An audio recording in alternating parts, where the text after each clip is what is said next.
Dzień przywita nas dużą dawką słońca, w całym kraju bezchmurne niebo. Termometry pokażą od 3 do maksymalnie 6 stopni. Wiatr będzie miejscami porywisty.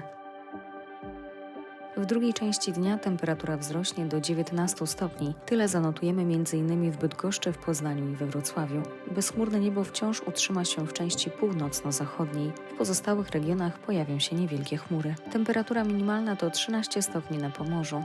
Wiatr pozostanie porywisty. Na barometrach 1019 hektopaskali. Warunki biometeo obojętne lub sprzyjające.